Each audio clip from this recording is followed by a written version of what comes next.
Alors, le sujet d'aujourd'hui. Alors bon, bah, merci à tous ceux qui nous ont rejoints. Donc, on va faire une petite introduction déjà pour commencer, pour vous expliquer un petit peu quelle est la thématique de ce soir. Donc, c'est notre rendez-vous copro mensuel et donc on a un sujet qui concerne absolument toutes les copropriétés, qui est dans l'air du temps. Où on va parler d'innovation, bien sûr, d'outils, de solutions logicielles et tout ça pour gérer sa copropriété. Alors l'idée, c'est bien sûr de dématérialiser, de numériser, de pouvoir travailler aussi à distance, d'organiser des assemblées générales à distance.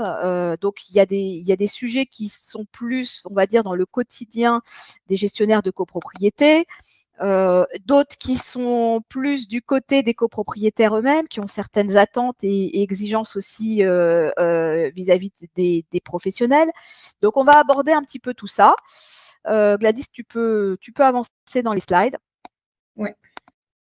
Voilà. Alors bon, on a laissé tout le monde parce qu'on ne sait pas si Bertrand va nous rejoindre ou pas, mais bon, il était prévu, donc il n'y a pas de raison, on le garde avec nous. Gladys, tu n'es pas en plein écran hein, sur ta présentation, mais bon, je ne sais pas si tu peux faire mieux. Mais je pense pas pouvoir faire plus. Bon, c'est pas grave. Alors, on a un petit bout de chaque côté. Ouais. Bon, c'est pas grave. Donc voilà. Donc vous avez. Alors bon. Déjà, avant de présenter nos invités, je vais commencer par me présenter. Des fois, j'oublie de le faire. Donc, je suis Isabelle Dahan, je suis journaliste, je suis la fondatrice du magazine en ligne monimmeuble.com, ce magazine qui vous a convié ce soir à cet événement. Et je suis accompagnée de Gladys Lecomte, qui, alors elle est responsable du marketing digital. Elle est à mes côtés depuis plusieurs années maintenant. Et elle va rester avec nous tout au long de ce webinaire. Donc, elle pourra répondre à vos questions aussi sur le fonctionnement du site, sur les abonnements, sur des questions que vous pouvez avoir sur notre plateforme. Et puis, elle sera là aussi pour regarder les questions que vous posez et voir peut-être à les attribuer à nos participants. Et elle va vous donner aussi quelques éléments sur notre agenda, sur nos abonnements, etc. Alors, avec nous ce soir, Johan Zaouch, qui est directeur général. Bonjour Johan, Bonjour. du groupe. Ça me fait penser à l'Académie des Neufs. Je ne sais pas si vous avez connu. C'est un petit peu ça. On est chacun dans une case et on fait des petits coucous. Donc, qui est directeur général du groupe Pro Archive. Alors, c'est peut-être pas dans l'ordre, mais c'est dans mon ordre à moi de distribution. On a Fabrice Rebu qui est directeur des partenariats pour le groupe Orisha Real Estate. Voilà, j'espère que j'ai bien prononcé. Coucou. Et on a Gaël Vincent qui est associé de la marque AG Connect, hein, qui est une solution pour le groupe ImmoSquare, mais il va nous expliquer tout ça également. Bonjour Isabelle. Voilà. Bonjour. Alors, on continue. Vous aurez là, bien sûr, un petit moment pour vous présenter chacun, hein, c'est évident. Donc, alors, gérer sa copropriété à distance. Donc, alors ça, c'est quelque chose qui était peut-être insurmontable et très complexe il y a quelques années, on va dire. Mais il y a quand même des textes de loi qui sont venus qui sont venus un petit peu réformer le mode de fonctionnement des copropriétés pour aller dans ce sens, hein, pour aller dans le sens de la numérisation. Et on a surtout vécu tous une crise sanitaire, un confinement, et on a dû s'improviser parfois à essayer de voir comment on pouvait résoudre les problèmes d'organisation des assemblées générales, sachant qu'on ne pouvait plus du tout se déplacer. Donc, c'est vraiment un sujet qu'on a pris un peu frontalement et qui a ouvert de nouvelles voies, qui a permis de développer aussi de nouveaux outils. Et maintenant, on ne sait plus s'en passer. Et c'est pas plus mal parce que bon, finalement, il y a du bon aussi là-dedans. On va le voir ensemble. Voilà. Alors, on va continuer. Donc, je vais alors, faire ça, c'est Gladys, c'est à toi. Ouais, je fais juste une petite parenthèse donc sur mon immeuble et après aussi je vais vous donner quelques dates. Donc on est un média indépendant dans le domaine de l'immobilier et vraiment de la copropriété. On existe depuis plus de 23 ans maintenant. Il y a plus de 5000 articles sur le site. On a de nombreux membres qui nous suivent, donc plus de 4000 membres. On organise des rencontres, donc soit comme ce soir en webinaire, mais également en présentiel, soit via nos apéros copro ou pour les partenaires des déjeuners également.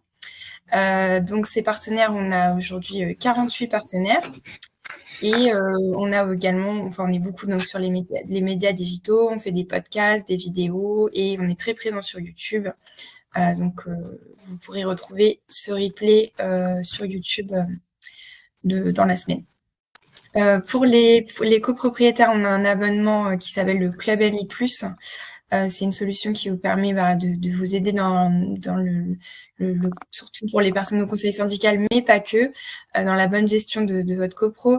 Donc, vous avez accès à des services juridiques, à également les replays de nos ateliers juridiques et de nos ateliers compta, qui sont, eux, réservés vraiment aux abonnés.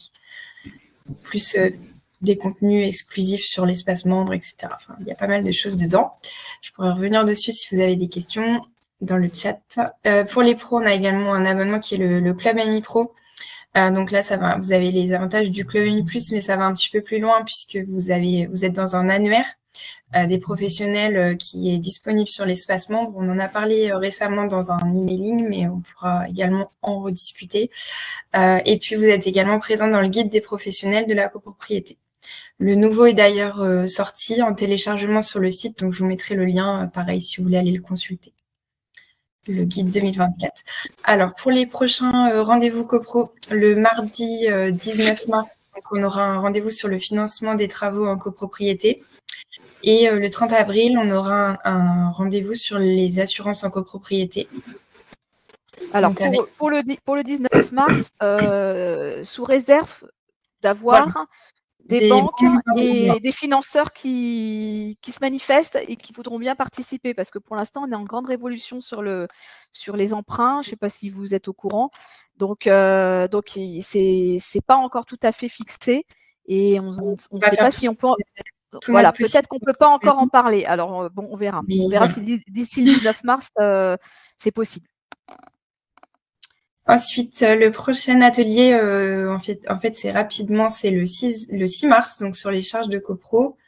Ensuite, on en aura un en avril sur les appels de fonds, donc là, l'atelier compta. Et mai et juin, on aura encore un atelier juridique et un atelier compta. Et puis, tous ceux qui sont déjà passés depuis le début de l'année, vous avez le replay. Pour les abonnés, vous avez le replay dans l'espace membre. Depuis quelques temps, on a également mis en place un formulaire en fonction de vos besoins dans votre copro. Donc, si vous avez un projet ou une problématique, des travaux, enfin voilà, c'est très divers et varié. C'est un formulaire où vous pouvez exprimer vraiment tout ce que vous avez besoin en fait dans vos projets et vos problématiques. Je vais vous mettre le lien dans la conversation. Et puis, vous pourrez répondre et puis nous en dire un peu plus sur vos besoins. Alors, pour ce qui est de ce soir, pour poser vos questions, vous avez un chat Q et R. Donc, il n'y a qu'un seul chat maintenant, donc c'est plus simple. Il y aura quelques petits sondages aussi au fur et à mesure du webinaire, donc n'hésitez pas à y répondre.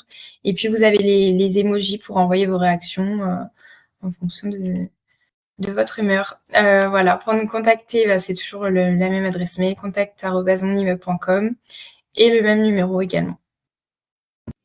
Merci Gladys.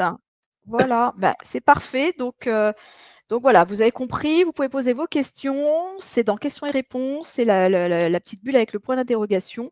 Et tout arrive au même endroit. Donc, il n'y a pas différents chats, etc. C'est tout au même endroit. Donc, n'hésitez pas. Si vous voulez poser des questions au fur et à mesure, je jetterai un œil régulièrement et on verra si on peut répondre en direct à vos questions. Voilà, alors maintenant je vais demander peut-être à chacun à tour de rôle déjà de se présenter votre activité, votre mission dans cette société, voilà votre fonction. On va commencer peut-être par Johan Zaouch. Allez, c'est parti. Alors, bonjour Isabelle et merci pour l'invitation déjà. Et bonjour à tous. on se connaît depuis longtemps avec Johan, partenaire de longue date maintenant de monimmeuble.com, qui est déjà intervenu à plusieurs reprises lors de ce type de rendez-vous. Je suis contente parce que je sais que ça évolue vite. À chaque fois qu'on se voit, il y a des nouveautés, il y a des actualités. Donc, j'espère en apprendre encore ce soir sur l'intelligence artificielle, sur tout ce que vous faites, et je te laisse la parole. Très bien, merci beaucoup. Effectivement, donc Johan Zaouch, directeur général du groupe ProArchive. Très rapidement, ProArchive, c'est à la base une société d'archivage physique puis numérique qui existe depuis quasiment 25 ans, puisqu'elle est née en 2000. Et depuis 2018, on a créé donc une intelligence artificielle, toujours dans le lien documentaire, puisque l'idée c'est de pouvoir analyser en fait les documents de nos clients, donc de savoir détecter quelle est la typologie, si c'est une facture, si c'est un PV d'AG, voilà, peu importe les documents, et de mettre tout ça dans une solution de GED. Donc en fait à l'arrivée, ça fait un peu l'équivalent d'une espèce de Dropbox de la copropriété intelligente, puisqu'elle est basée sur l'IA. D'accord. Bon, on reviendra là-dessus, hein, bien sûr, oui, parce que bon, il y a beaucoup de questions et beaucoup de choses à dire. Alors, ensuite, tiens, on va demander à Gaël Vincent, parce que Gaël Vincent, c'est un petit nouveau. Et... Ouais, grand écart. donc, bisutage ce soir. Je le prends pas comme tel. Non, mais en tout cas, merci Isabelle pour l'invitation et enchanté de tous vous connaître. Pareillement. Alors là, ce soir, on va parler tout particulièrement de AG Connect. Un produit, ouais, exactement. Un produit. Donc moi, je suis associé et membre donc de la team ImoSquare qui ont développé plusieurs technologies dans différentes branches de la transaction et du syndic, enfin les différents métiers de l'immobilier. Et celui qui nous intéresse tout particulièrement ce soir, c'est pour lequel je viens vous parler, c'est donc AG Connect, qui est donc en fait une solution de digitalisation de l'ensemble de votre processus d'assemblée générale. On y reviendra un peu plus tard, plus dans le détail. C'est pas seulement de la visio, c'est vraiment avoir une assistance avant, pendant et après, pour toutes les raisons que vous avez dressées un peu plus tôt, Isabelle, les évolutions de notre société, les crises sanitaires, etc., nous ont amené à créer l'outil AG Connect tel qu'on l'utilise actuellement. D'accord, très bien. Fabrice, Fabrice Rebu, qu'est-ce que tu peux nous dire sur le groupe Orisha Real Estate? Alors Orisha, c'est un groupe qui s'est constitué maintenant de la partie Real Estate, la partie immobilière depuis fin 2019, la première acquisition ayant été Égide Informatique, dont j'étais un des associés. Aujourd'hui, Orisha Real Estate, au travers de ses différentes marques, sont Gercob, Crypto, Égide, Imosoft, Quelle Informatique et Projetis, équipe environ 6000 cabinets d'administration de biens, et avec ImoFacile, nous équipons 16 000 points de vente en transaction, dans un marché super dynamique en ce moment. C'est une boutade. C'est une boutade. Voilà ce que j'ai à dire sur Orisha Real Estate. Après, Orisha, c'est un groupe beaucoup plus large, puisque nous sommes 1500 personnes en tout. On est présent sur plein de secteurs. Ça va de l'immobilier, là c'est un peu mon propos, jusqu'aux casernes de pompiers, aux magasins de motos et les organismes. Et de vélo aussi. Et de magasins de vélo aussi. Motoculteurs, bureaux de tabac. Bon. Il y a oui, les caisses Decathlon, vous voyez, vous mettez vos trucs dans les caisses Decathlon, c'est des logiciels Orisha derrière. D'accord. Effectivement, donc vous êtes partout. Hein, c'est ça. C'est ça l'idée.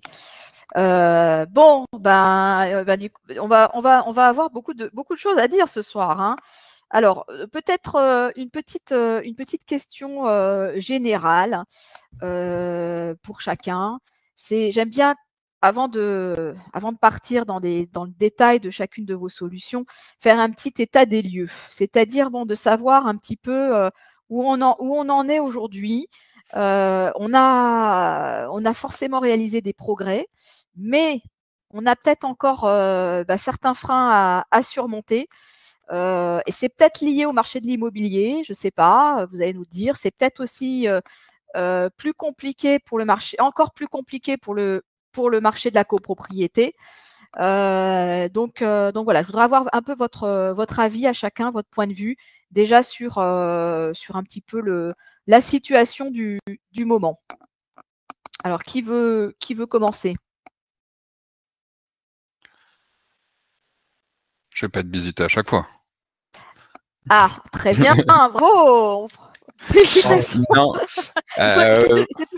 c'est pas simple de se lancer, hein, mais bon, après, une fois qu'on y est, bon, c'est parti. non, la question est vaste et je sais pas trop par quel bout de l'attaquer, mais si on regarde par le prisme du syndic, on voit quand même qu'il y a beaucoup de choses qui se font et se défont en ce moment dans cet écosystème-là, des acteurs qui vont et qui viennent, qui mutent un peu. J'ai encore eu une newsletter, par exemple, de Matera ce matin, qui est mon syndic à titre personnel, qui devient plus néo-syndic, mais syndic. Enfin, on voit que beaucoup de lignes bougent. On a des volontés quand même de mettre de la technologie globalement dans le monde du syndic, qui, je pense, enfin à titre personnel, c'était aussi notre conviction pour AG Connect, en manquait un peu. Et donc à ce niveau-là, on est assez positif. C'est un milieu qui est quand même solide et qui souffre moins de tout ce qu'on peut voir dans le marché de la transaction et de l'immobilier au sens large, et qui a des velléités de se moderniser. Donc il y a plein de choses à faire. Donc nous, assez positifs quand même sur l'année à venir et sur le marché qu'est le syndic et la copro. Alors, est-ce que vous pensez que, parce que bon, c'est vrai que ça a mis du temps à se mettre en place du fait que les syndics n'étaient pas forcément équipés, voulaient pas forcément investir dans ces technologies. Est-ce que vous pensez que, est-ce qu'aujourd'hui, ils sont mûrs, ils sont prêts? Moi, c'est mon impression. Je pense que c'est le bon moment, c'est le bon timing. Mais est-ce que vous le ressentez comme ça? Je vais prendre la main.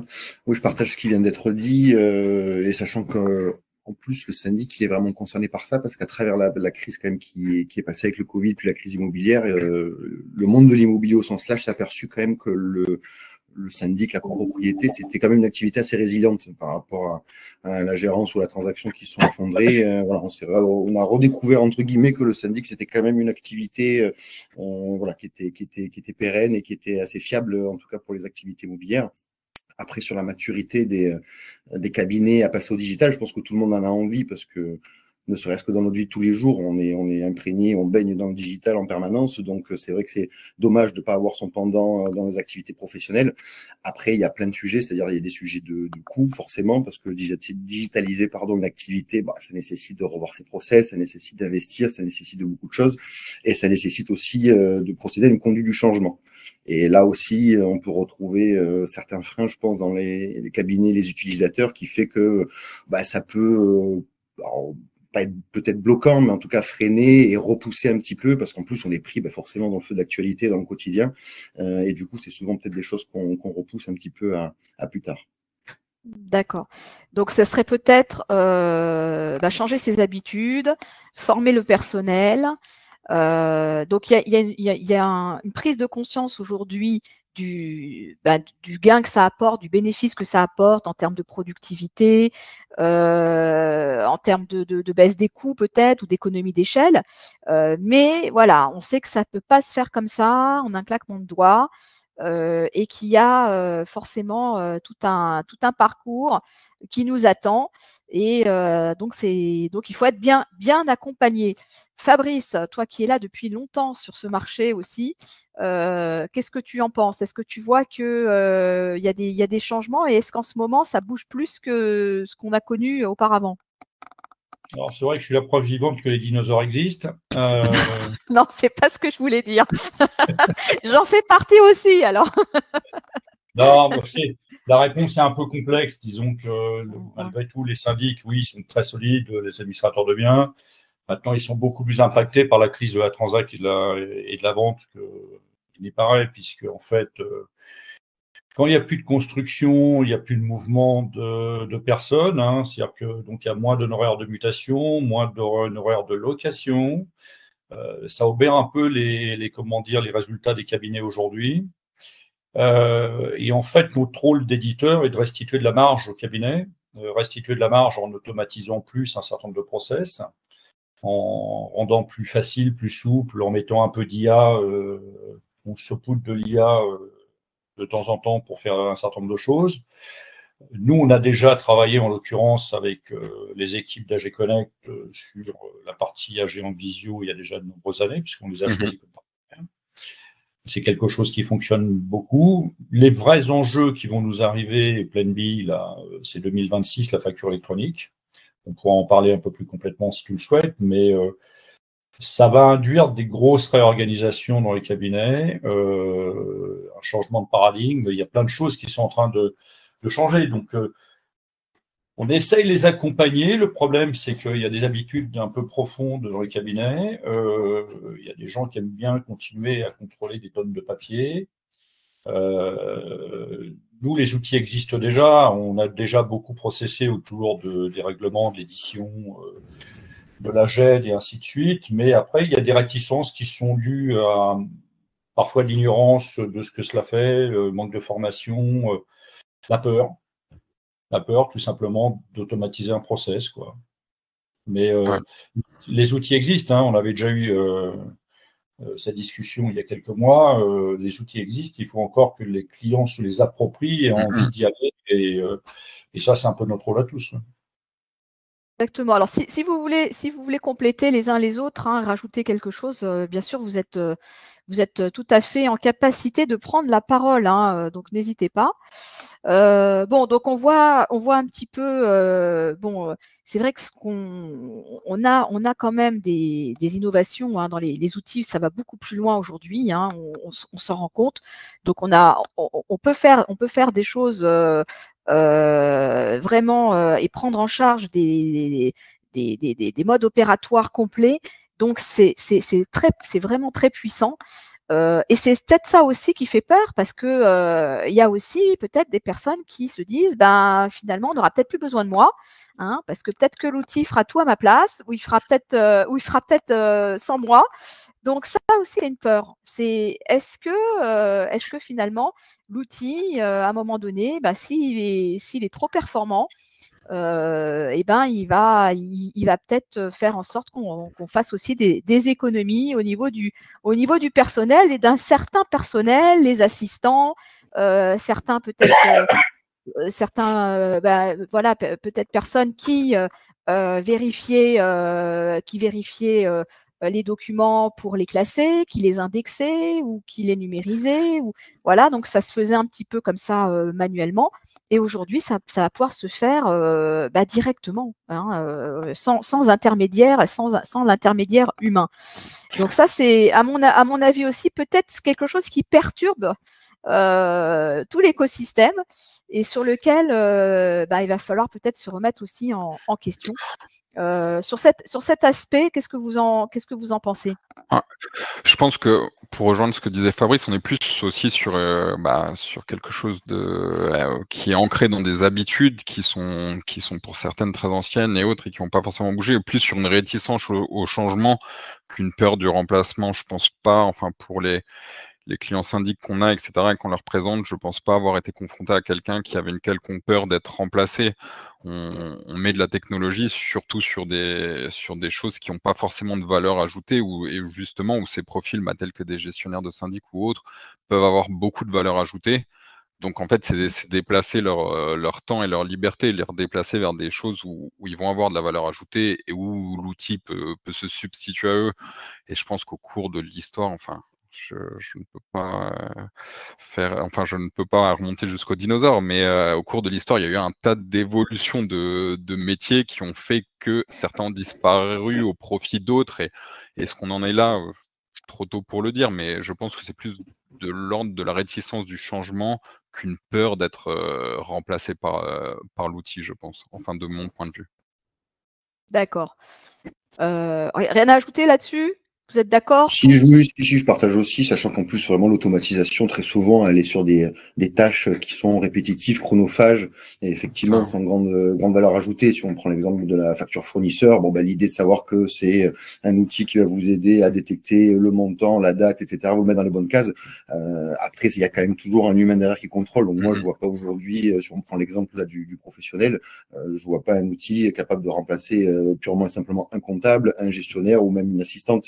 C'est plus leur dégager du temps, sachant qu'en plus, ce sont des tâches qui sont obligatoires en fait pour la bonne tenue d'un cabinet, la bonne tenue d'une copropriété, mais qui sont pas valorisables auprès des copropriétaires. Donc en réalité, mais pourtant il faut le faire. Donc l'idée c'est de les aider vraiment là-dessus pour qu'ils puissent se focaliser, comme disait Gaël juste avant, sur la valeur ajoutée et la gestion directement avec les copropriétaires.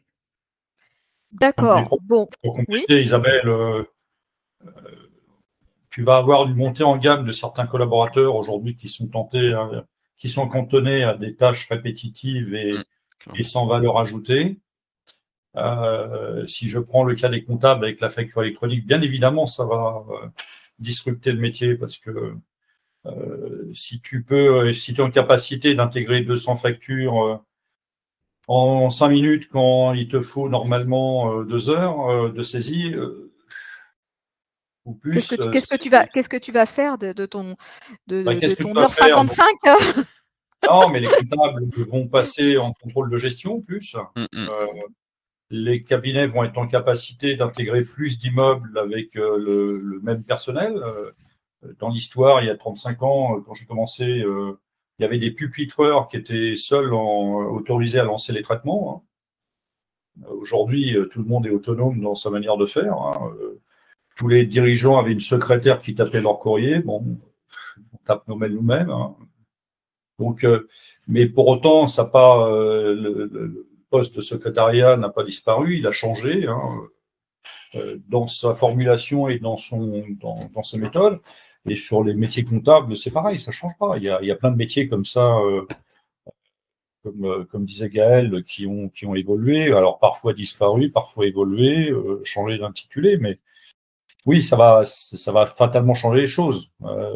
Faut pas rêver. Alors ça c'est l'aspect au niveau des cabinets, au niveau des gestionnaires, au niveau des syndics de copropriété. Donc on verra un petit peu dans un deuxième temps comment ces outils vont les aider, vont dans leur quotidien, dans leur métier. Mais du côté des copropriétaires. Alors du côté des copropriétaires, est-ce que eux ils voient ça d'un bon œil? Donc j'ai lancé un petit sondage là, j'aurais demandé si la gestion de votre copropriété, pensez-vous que la gestion de votre copropriété est assez digitalisée? Donc on va voir ce qu'il en est. J'attends que tout le monde réponde. Mais c'est vrai que est-ce qu'on a envie justement d'avoir plus d'outils, de passerelles, d'extranet, etc. Et est-ce que c'est pas une manière aussi pour les professionnels de dire maintenant, puisque vous avez les outils, vous avez moins besoin de nous et on n'a plus besoin d'être aussi disponible. Est-ce que ça permet d'avoir plus d'humains ou est-ce qu'au contraire l'outil remplace un petit peu la personnalisation, le contact direct avec le gestionnaire, la visite régulière sur site, etc. Donc voilà, je pense que ça c'est une question aussi intéressante parce que bon, il faut voir aussi cet aspect du client final. On en revient directement à ce qu'on disait avant. Finalement, c'est recentrer vers de la valeur ajoutée et vers de l'humain. Finalement, mettre de la technologie pour tout ce qui est systématique, scalable à l'infini, des opérations sans valeur ajoutée, et remettre de l'humain au cœur de la copropriété. Ça permet quand même, à un moment donné, quand il n'y a plus des traitements de fonds à faire qui prennent des heures, qui sont chronophages, par exemple, synthétiser des VPC qu'on reçoit par courrier pour la récolte des votes dans notre cas de figure, zéro valeur ajoutée. L'outil rend autonome cette tâche-là. Vous avez du temps pour aller visiter votre copropriété, vous intéresser à un CS, etc. Enfin, remettre de l'humain finalement dans votre démarche. Les deux sont pas incompatibles, technologie et humain. Je dirais même qu'ils sont intimement liés dans ce sens-là. En fait, c'est déplacer l'humain plus vers la copropriété. D'accord. Moi je le perçois aussi comme ça. Hein. Personnellement, je pense que il y a un petit peu de bruit là. Je pense que l'idée, c'est quand même de dégager du temps et que les professionnels prennent justement le parti pris de s'intéresser et d'être plus à l'écoute de leurs clients. Et ça, c'est ce qui manquait un petit peu, puisque ce qu'on reproche le plus aujourd'hui au syndic, c'est un manque de disponibilité, un manque de communication. Donc, tous les sondages qu'on a eus sur ces 10 dernières années, où on pose la question, êtes-vous satisfait de votre syndic, qu'est-ce que vous voulez améliorer, etc.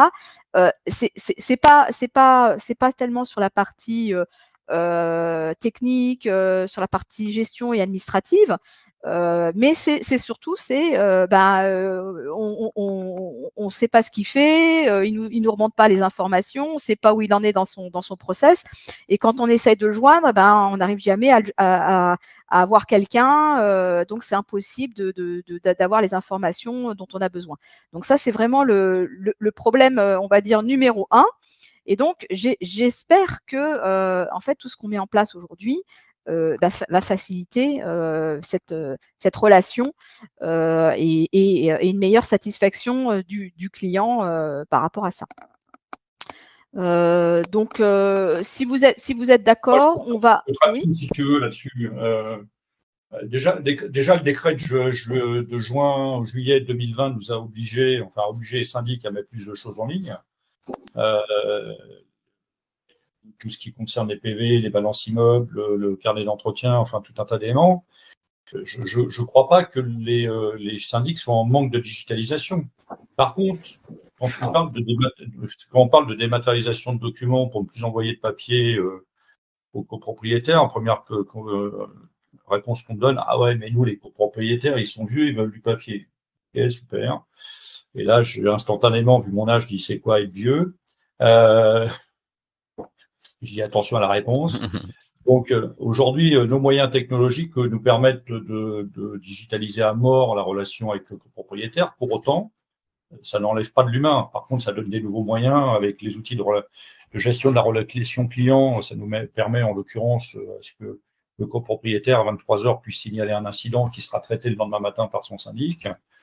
Ça permet, comme c'était dit tout à l'heure, de pouvoir faire ses intentions de vote directement sur les extranets. Donc, c'est facilitant tout ça. Donc, tout ce temps que l'on facilite au travers de la digitalisation d'un certain nombre de choses dégage du temps de service aux gestionnaires et aux comptables.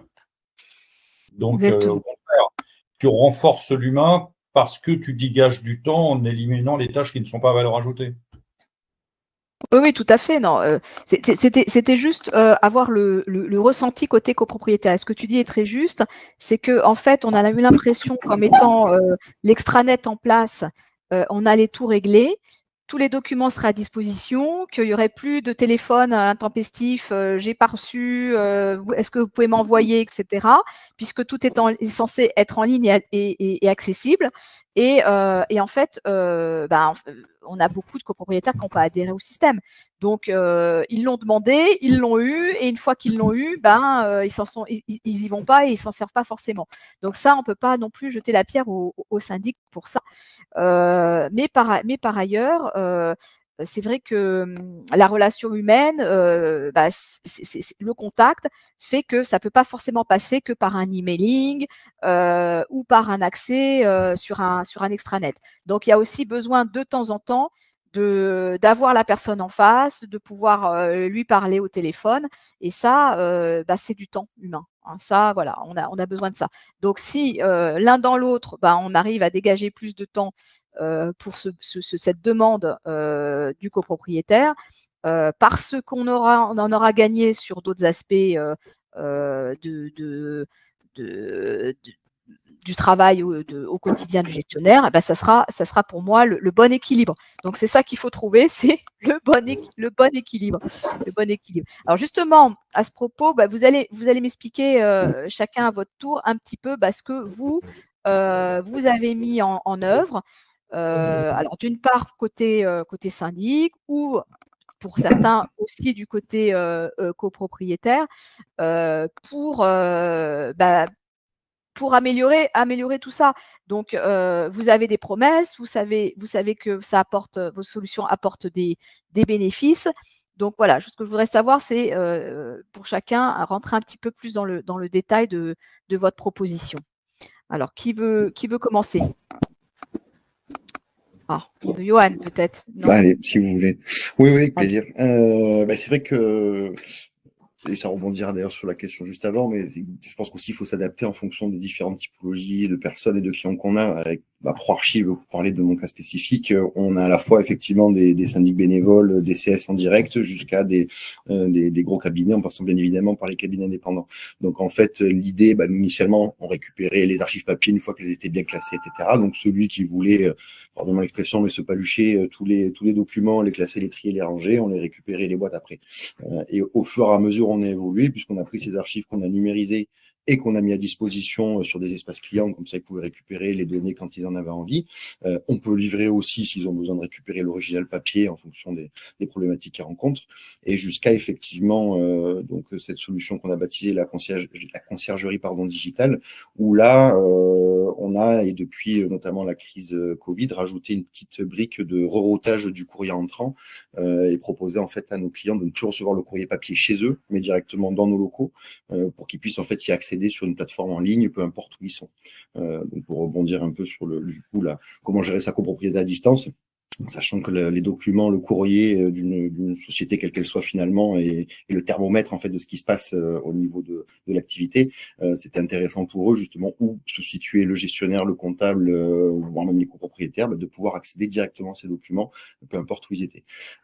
Après, la touche pour gagner en productivité, pour ceux que ça intéressait, c'est effectivement cette intelligence artificielle qui aujourd'hui est capable de détecter une grosse quinzaine maintenant de typologies de documents différents, comme j'ai dit, la facture, le PV d'AG, etc. Et en fait, aujourd'hui, on fait même du sur-mesure parce qu'on se rend compte que c'est compliqué d'arriver à faire une solution un peu unique que tout le monde va utiliser, parce que fondamentalement, les cabinets, même s'ils exercent la même activité, ils le font pas de la même manière. Donc, il va y avoir des besoins différents. Moi, j'aimerais, par exemple, automatiser ce document-là. Donc, aujourd'hui, c'est ce qu'on fait. On fait un bilan en cahier des charges avec le client, et puis en fonction des documents qu'on appelle un peu des bullet points, leurs points de douleur principaux, c'est dire, OK, on va automatiser ce document-là un maximum et faire travailler nos algorithmes pour qu'ils détectent ce document-là. Et dans ce document-là, qu'est-ce que c'est l'information qu'ils va aller chercher pour vraiment là qu'ils gagnent en efficacité. D'accord, donc ça c'est vraiment une révolution. Parce que bon, on a des solutions pour envoyer le courrier, aussi. Bon, ça on connaît aussi. Donc, c'est-à-dire que le syndic sous-traite toute la partie envoi des convocations, etc. Donc ça c'est des courriers sortants. Mais les courriers entrants, c'est le courrier entrant. Voilà, les courriers entrants, c'est vraiment une révolution. Parce que là, c'est quelque chose qui jusqu'à présent, paraissait impossible, quoi. Vu la quantité de courriers aussi à traiter. Donc, voilà. Donc, c'est vrai que la difficulté, c'est de pouvoir tout gérer et ensuite de comprendre ce qu'il en est, de savoir si c'est urgent, de savoir quelle réponse donner à ce courrier, de savoir comment le classer, à qui adresser ce courrier ensuite dans le cabinet, c'est-à-dire qui est concerné par ce courrier. Donc ça va loin, je veux dire, dans la démarche. Oui, il y a un vrai travail de fond. Ouais, il y a un vrai travail de fond. Bon, sachant que bien évidemment, tout ce qui est courrier recommandé est traité en priorité.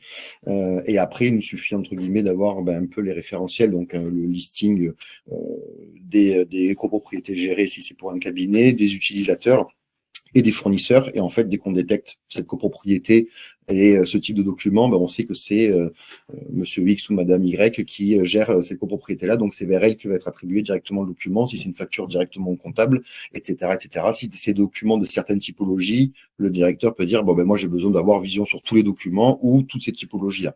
Donc, c'est vrai que ça permet de bien calibrer. Par contre, il y a effectivement un gros travail en amont. C'est ce joli travail en amont qui fait qu'à la fin, ça devient bien efficace. Et ces documents peuvent être automatiquement intégrés dans l'extranet du client, par exemple, pour vraiment gagner aussi en temps derrière de traitement. Et en plus, vu qu'on a reçu le courrier entrant, nous, on le classe, on le trie forcément un peu en amont et on le classe derrière. Voilà. Toujours, bien évidemment, toujours dans l'archivage. Toujours dans Et l'archivage. en fait, l'original, l'original papier est toujours conservé, nous, ce qu'on sait faire historiquement depuis près de 25 ans. Et donc, ce qui garantit en plus zéro risque de perte, etc. Ou en tout cas, le transfert de la problématique et de l'assurance, elle est chez nous maintenant. Et sachant que ça, évidemment, si on est là depuis 25 ans dans la gestion des archives, de la gestion documentaire, donc du coup, ça rassure aussi à la fois les cabinets professionnels et les copropriétaires. Alors, ce qui est étonnant aussi, c'est qu'on pourrait penser que ce type de service n'est accessible qu'aux gros cabinets, parce qu'on se dit, il faut un certain volume, ça va coûter très cher, il y a beaucoup de travail d'apprentissage du process en amont, donc nous, on n'a pas forcément la capacité en interne de mettre tout ça en place. Et c'est là que c'est surprenant, hein, n'est-ce pas, Johan? C'est que finalement, la demande, au départ, elle émanait plutôt des petits cabinets. C'est ça qui est incroyable. Oui, bien sûr. Après, forcément, les gros sont penchés dessus parce que quand on gagne du temps sur un petit cabinet, on en gagne forcément aussi du temps sur un gros. Et plus on est gros, plus il y a du temps à gagner derrière. Mais c'est accessible et valable pour tout le monde, ça c'est sûr. Donc non, ça fonctionne aussi bien pour les petites structures que pour les grosses. Et bien évidemment, il y a des actions aussi ponctuelles de numérisation, par exemple sur certaines archives. Comme ça, en fait, ils ont une plateforme assez complète dans laquelle ils ont l'historique de la copropriété qui est numérisée. Et ça fait aussi une forme de backup de toute façon. Donc cette digitalisation permet aussi de rassurer et les copropriétaires et les syndics sur leur capacité à bien détenir la data, que ce soit sur l'original papier ou sur la partie digitale. D'accord. Mais ça ne vient pas remplacer ce que vous faites de numérisation de tous les documents. Ça c'est le complément en fait. Non, c'est vraiment le complément. Disons que alors, si on le schématise comme ça, ProArchive, initialement, on captait tous les documents sortants, puisque forcément, c'était quand les documents étaient traités, la facture payée, mise dans la boîte, etc. Donc, à ce moment-là, on récupérait les archives papier. Sortant, voilà. Exactement. Et là, on est venu récupérer le document entrant. Donc, mais on peut les retrouver aussi à la sortie, hein, pour le coup. Bien évidemment. Bien sûr. Ça rentre et ça sort. Après, il y a plein de documents qui sortent et qui sont de là, parce que c'est l'activité du cabinet qui va générer forcément des documents, eux-mêmes des assemblées générales, des PV, des choses comme ça. Ça, bien sûr, c'est des documents sortants que nous on gère pas dans l'immédiateté, mais qu'on récupère à la fin. Ok, merci Johan. Donc on reprécisera certaines choses. Donc je vais demander maintenant de se prêter aussi à ce même exercice à Gaël pour nous expliquer justement le tenant les tenants et aboutissants des assemblées générales à distance. Avec plaisir. Alors, donc comme je vous disais, c'est au-delà de juste d'être un simple outil de visio, c'est vraiment tout un processus et toute la boucle de l'Assemblée générale et de sa tenue, l'avant, le pendant et après, qu'on a tenu à digitaliser. Donc, on a lancé le projet là sous toute la partie de confinement et Covid. En fait, ça nous a été rendu possible grâce à des modifications des textes de loi qui, avant, ne permettaient pas la participation à distance, toute cette partie digitalisée. Donc, on a accéléré tout cette création pendant cette période-là. Et on en est donc maintenant, si je ne me trompe pas, c'était donc 2019-2020, cette période-là. Et depuis, on a tenu plus de 5000 assemblées générales avec l'outil AG Connect, et on a connecté quelques 320 000 participants, donc copropriétaires au travers le monde, si je puis dire, parce que donc on a des copropriétés qui sont sur la partie francophone de l'Europe, donc France, Luxembourg, Belgique, mais on est aussi présent au Canada, parce qu'Imosquare est une société donc native de Montréal et donc du Québec, et donc on a cette position transatlantique. On a des clients qui sont de toute taille. On va du cabinet de syndic vraiment classique de ville de taille moyenne comme nous. On est situé à Metz. On a des syndics messins de petite et moyenne taille, comme on peut aller jusqu'à de gros acteurs comme Orpis, Sergic, Altarea, Capas ou dans le duo de la résidence service comme Domusvie. Beaucoup sont aussi faits en collaboration, comme le disait Fabrice, avec des clients qui sont clients du groupe Orisha et qui ont des solutions logicielles métiers du groupe et qui, à un moment donné, sont en besoin sur l'Assemblée générale et veulent accélérer ce processus de digitalisation. Et ben, grâce à ce partenariat et à la connexion, on vient vraiment se connecter de manière intelligente avec le logiciel métier, pas en confrontation, mais plus en connexion avec lui. Et c'est comme ça qu'on peut avoir fait en quelques années, quelques 5000 assemblées générales. Il y a des chiffres intéressants là-dedans, il y en a deux qu'on met un peu en avant. C'est un peu dans le côté disruptif qu'on apportait un peu plus tôt dans la conversation. C'est déjà le but primaire, on va dire, d'AG Connect, c'était de remettre le processus d'assemblée générale au cœur de la vie de la copropriété. On pense que c'est un élément important qui était un peu délaissé, les gens y participaient moins, n'avaient pas l'occasion d'eux, etc. Donc c'était plus central. Donc c'était vraiment l'objectif numéro 1. Donc on a quand même 80% des assemblées générales qui ne sont plus reconvoquées en utilisant notre système, de faire de la multiplication des participations, etc. On augmente la participation aux AG. Donc on rend quand même cet événement plus démocratique qu'il n'a pu l'être. Et l'autre point important dans le côté disruptif, mais vu du gestionnaire de copro, c'est que 65% du nombre d'AG qu'on tient avec AG Connect sont tenus sur des horaires de bureau, de 9 à 18 heures. Plus seulement en soirée, le week-end, entre midi ou autre. Donc typiquement, un acteur comme Sergic utilise ça dans sa démarche d'onboarding et de recrutement des gestionnaires, c'est de dire on peut utiliser des solutions qui font que votre métier n'est pas ultra dense sur une période et sur des soirées. Enfin, c'est quand même du confort où on sait que actuellement dans des démarches de recrutement, c'est super important le confort de nos collaborateurs. Donc assez important, c'est seulement, enfin 35% des AG sont tenus sur des horaires classiques, donc hors bureau, on va dire, passé 18 heures. Donc ça devient des vrais arguments, surtout dans des grandes villes où la circulation et ce genre de choses devient un vrai enjeu. Donc, comme je vous le disais, c'est vraiment un accompagnement qu'on veut avant, pendant et après l'AG. Ça va vraiment de la gestion et de l'intégration des données des logiciels métiers. C'est vraiment notre matière première, c'est récupérer la data des gîtes, GERCOP et autres du groupe Borisha. C'est vraiment eux qui détiennent cette donnée importante pour nous sur le copropriétaire et sur les résolutions, et l'incrémenter dans la boucle de l'Assemblée générale, ajouter tous les processus de participation possible et imaginable. Ce n'est pas seulement de la visio, c'est de la visio, mais pas que. C'est aussi, si vous avez envie de vous déplacer malgré tout et que vous êtes en agence, c'est utiliser votre smartphone comme finalement un boîtier de vote. C'est d'enregistrer votre VPC en ligne, de ne pas avoir à imprimer le bulletin et de le cocher, de le renvoyer par courrier. C'est donner son pouvoir en quelques clics. Enfin, c'est juste apporter de la modernité dans ce processus d'assemblée et malgré tout permettre à la personne qui ne veut pas rentrer dans ce circuit-là de digitalisation, de participer de manière très classique à son AG, mais le gestionnaire pourra enregistrer son vote de manière ultra facilitée grâce à l'outil. Et ensuite, tout repart vers un cycle d'éditique classique où on est connecté à des acteurs connus dans le monde de l'éditique, où tout l'envoi en amont des convocations, puis des résultats, etc., se fait de manière complètement automatisée. Donc, on oublie tout ce qui est mis sous pli, etc. Donc, on est vraiment, de la récupération des données métiers jusqu'à l'envoi des résultats et des documents contractuels et officiels de l'Assemblée, automatiser tout ce processus. Ce qui est intéressant, Gaël, avec cette solution, c'est que on apporte une brique en plus, mais on a toujours le choix et on peut toujours avoir des AG qui se tiennent à la fois en présentiel et en distanciel. C'est-à-dire qu'on a la possibilité d'avoir les deux, sachant que on a rajouté aussi une difficulté, c'est le vote à distance, c'est le donner un pouvoir, donner un mandat. Et ça, c'est vraiment des difficultés qui apportent aussi une interprétation ou derrière des complications dans la comptabilisation des voix et des votes.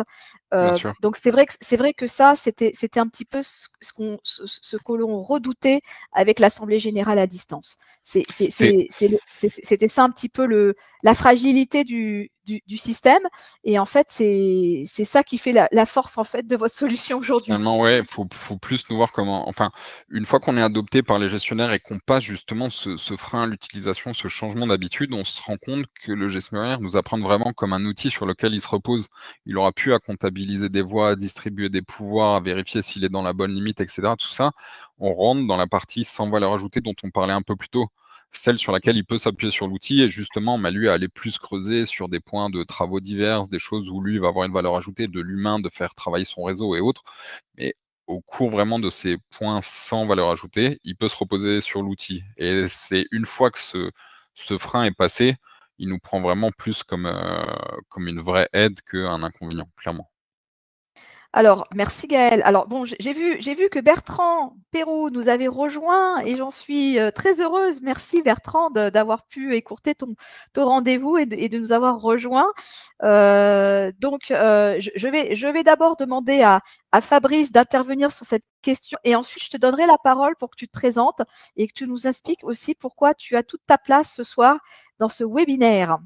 Merci Isabelle, merci pour cet accueil. Et bonjour Voilà, à tous et à toutes. On revient rapidement vers toi.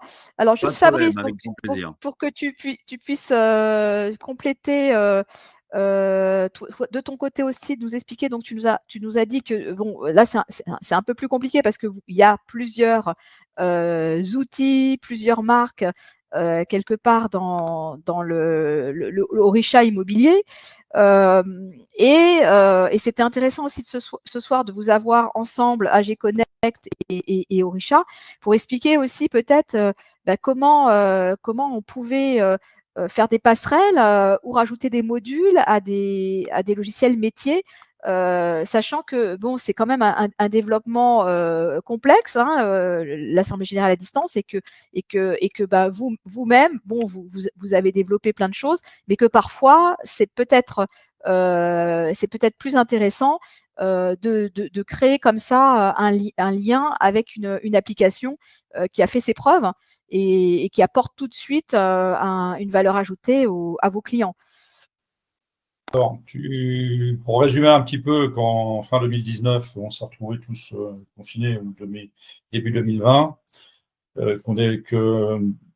bien avant, plus précisément, quand la nécessité de faire des AG en visio est apparue, il y a eu deux dynamiques. La nôtre qui a consisté à chercher l'outil le plus fiable, le plus sécurisé, sur lequel on n'avait pas des doutes sur la feuille de présence, et ainsi de suite. Et ceux qui ont dit à leurs clients, bon, faites un Teams, un Google Meet et tout ça, et ça va faire la blague. Moi, j'attends la première jurisprudence où il y en a un qui va se faire planter avec Google Meet ou Teams, parce qu'il sera pas en capacité de prouver que la feuille de présence ait bien été signée par le bon individu. Voilà. Donc, nous, dans notre dynamique aujourd'hui de société de service, on est éditeur intégrateur. Hein, il était hors de question que nous nous lancions dans un sujet qui était les assemblées générales à distance et en visio. C'est pas que nous en avons pas les compétences, c'est surtout que bon, on n'avait pas de visibilité sur le marché, on n'avait pas le temps de le faire. Donc notre dynamique a été plutôt de s'adosser avec un partenaire de référence et on a choisi AG Connect pour l'ensemble des sociétés du groupe, c'est-à-dire que ce soit Crypto, Gercop ou Egide, alors avec des portefeuilles très différents, parce que sur Egide, on a plutôt des portefeuilles beaucoup plus gros que sur des... Pas si Crypto, il y a quand même des beaux portefeuilles, mais nous, on cherchait l'acteur de référence comme on le fait à chaque fois, parce que il se trouve qu'on a des clients qui sont cotés en bourse, qui sont assez chatouilleux en matière de sécurité, il y a le RGPD, il y a tout ça. Bon, enfin, bref, donc c'est pour ça que notre choix s'est porté à l'époque sur AG Connect. D'autant qu'on cherchait aussi un outil qui nous permette de traiter les très grosses assemblées générales pour remplacer les boîtiers grâce au smartphone. Et bon, comment dire, AG Connect cochait toutes les cases. Hein. Après, par rapport à la digitalisation des copros, qu'est-ce que ça apporte? Moi, concrètement, j'ai des clients qui sont dans l'hypercentre parisien avec des très beaux portefeuilles d'haussmanniens et dont les clients, les copropriétaires sont au Canada, en Asie, aux États-Unis, n'importe quoi, et ça permet à ce que la feuille de présence soit un peu plus remplie qu'avant et que concrètement les copropriétaires puissent assister à la copropriété d'où ils se situent. On a le même constat aussi sur le balnéaire. J'étais récemment chez un client en Corse et il m'expliquait que grâce à effectivement les AG en visio, ça lui permettait de, comme le disait tout à l'heure Gaël, d'avoir des clients pas seulement au mois de juillet, pas au mois d'août, C'est sympa les AG en tongs, mais bon. Et surtout Idem pour le ski. d'avoir une capacité à réunir plus de gens qu'ils n'en avaient précédemment quand ils n'étaient pas en capacité de faire de l'AG en visio. Donc, on parlait tout à l'heure de changement de paradigme dans les professions, les machins, les trucs. Ça, c'est typiquement, ce décret nous a permis un petit peu de moderniser les choses. Après, il y a encore des cabinets qui sont accrochés à l'Assemblée générale physique. Et je crois que c'est Gaël qui disait un truc très important sur l'onboarding des collaborateurs. Les gestionnaires qui sont prêts à bosser jusqu'à 2 heures du matin et s'en recoller une autre le lendemain, ça devient rare. Ça devient rare, clairement. Vous savez tous que depuis le Covid, tout le monde veut donner un sens à sa vie. C'est pour ça que je suis en retraite, moi. Tu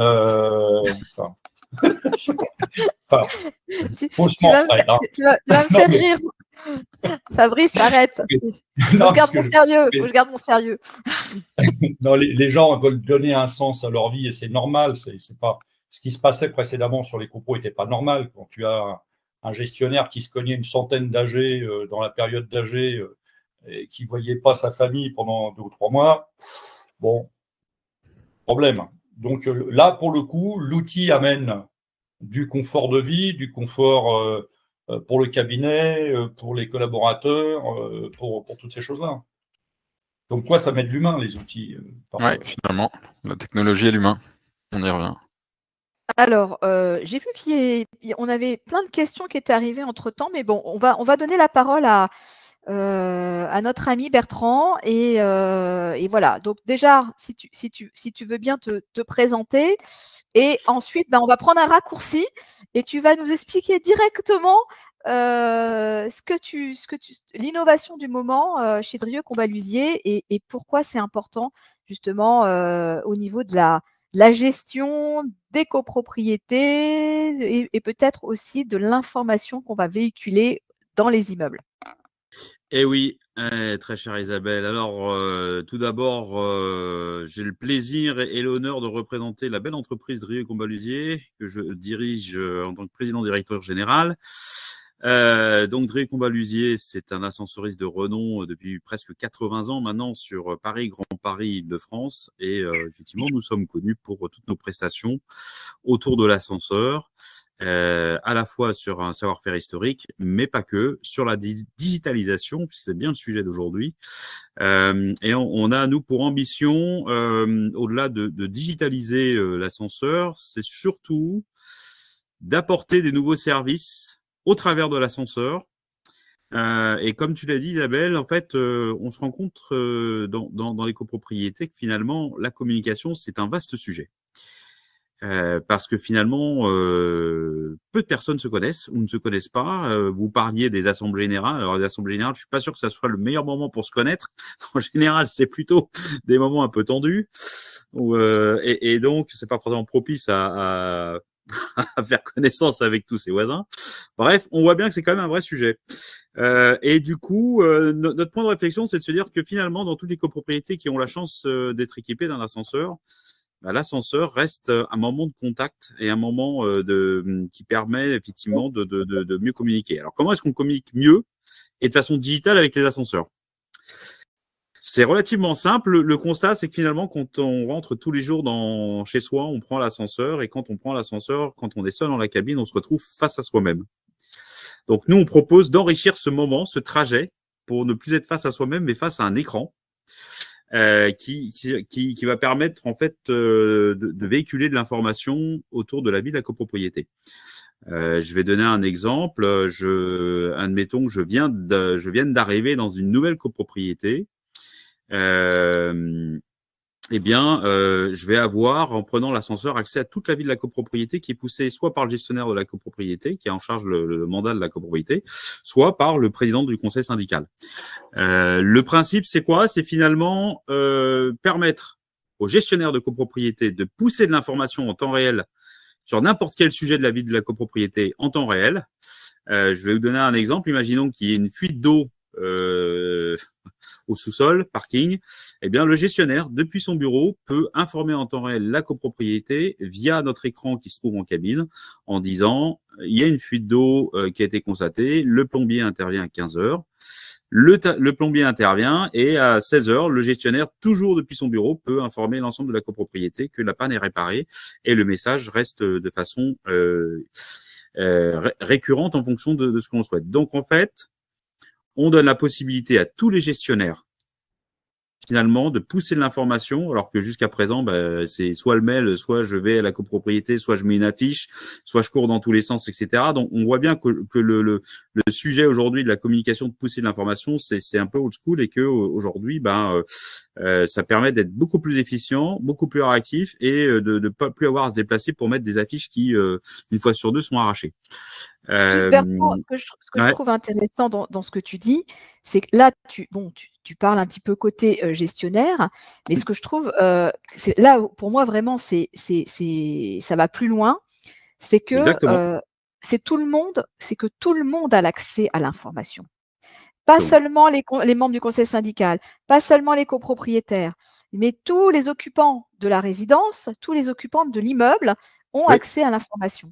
Alors, peut-être pas toutes les informations, mais celles qui sont importantes, notamment sur la fuite, l'origine de la fuite, est-ce que le problème va être réparé, est-ce que moi je suis impactée en tant que locataire aussi dans l'immeuble, et même sur des grandes décisions de travaux qui ont été votées en assemblée générale, et au moins je suis au courant, je sais que les travaux vont commencer et que peut-être qu'il faut que je libère la cave, ou peut-être qu'il faut que je vide, donne l'accès à mon appartement à une certaine date, etc. Donc ça, pour moi, c'est vraiment essentiel. C'est exactement ça. C'est en fait accès, c'est finalement libérer la parole au sein de la copropriété et faire en sorte que tous les copropriétaires et tous les locataires, en fait finalement toutes les personnes qui finalement utilisent l'ascenseur aient accès à l'information en temps réel. Et j'insiste sur le côté temps réel parce que c'est ça aussi la richesse de la digitalisation, c'est que ça permet d'avoir finalement non seulement une réactivité, mais surtout une proactivité par rapport à l'information qu'on n'avait pas jusqu'à présent. Et donc ça permet de fluidifier et faire circuler toute l'information nécessaire à la vie de la copropriété. Et Dieu sait s'il y a des sujets en copropriété concernant l'ensemble des parties communes.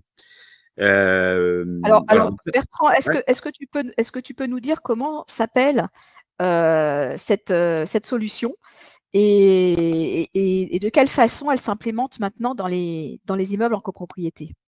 Alors, la solution, donc la solution s'appelle du doux nom de Camille, donc le prénom Camille, qui maintenant accompagne toutes les cabines sur lesquelles les clients nous souhaitent avoir cette solution.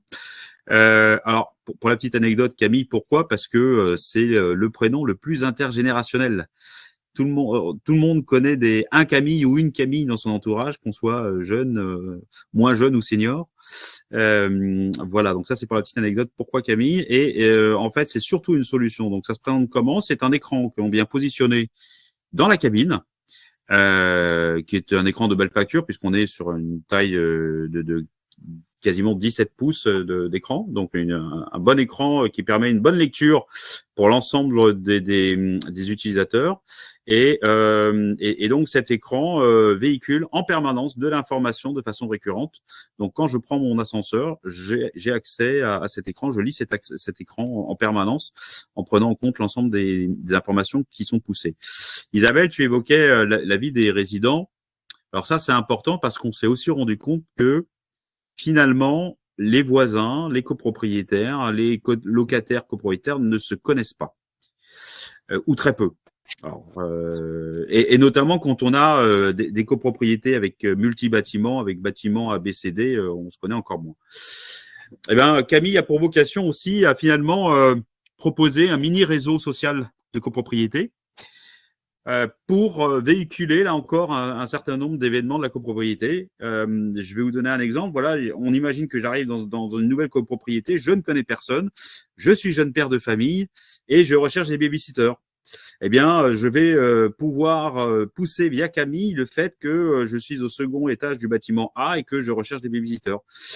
Cette annonce est poussée dans les 4 cabines de la copropriété des 4 bâtiments. Et si j'ai des copropriétaires ou des fils de copropriétaires qui font babysitter, ça me permet de trouver directement le service au sein de la copropriété et de mettre en direct, en lien, les copropriétaires ou les locataires et les copropriétaires. On peut renouveler l'exemple sur d'autres usages comme le covoiturage. J'ai besoin d'une perceuse. Exactement. Alors là, je suis pas sûre à beaucoup d'amateurs parce que bon, on sait que ça fait du bruit et qu'on n'a pas forcément envie d'avoir ça au-dessus de sa tête. Est-ce que je vais quand même prêter ma perceuse? Si c'est le dimanche, c'est pas sûr qu'on te la donne, mais Ah là là. voilà. Mais le covoiturage, j'en ai un autre exemple. Je fais Vincennes-Nanterre tous les jours. Imaginons, eh bien, je peux trouver des copropriétaires qui font ce même trajet et générer ainsi, créer de la relation entre les copropriétaires, chose qui ne se fait pas aujourd'hui. Aujourd'hui, personne va aller toquer à toutes les portes pour savoir si éventuellement les copropriétaires font le trajet quotidien de Vincennes-Nanterre, en fait.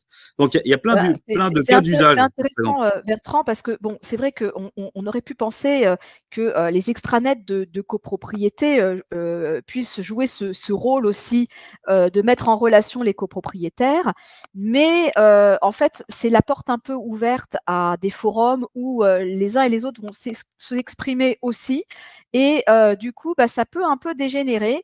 Et plutôt que simplement poser une question et demander de l'aide sur un problème précis, on va faire des commentaires, on va peut-être avoir un avis sur ce qui s'est passé dans la copro ou incriminer, je ne sais pas pourquoi, son gestionnaire de copropriété qui n'a pas bien fait son boulot, etc. Donc du coup, la plupart des syndics de copropriété ont coupé ce genre de réseau et ce genre de forum ouvert dans les applications pour éviter que voilà, on soit sur un autre registre. Donc c'est vrai que là, ça fonctionne que dans un sens.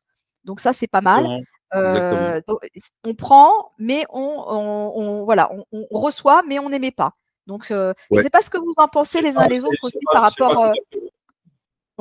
C'est pas vrai.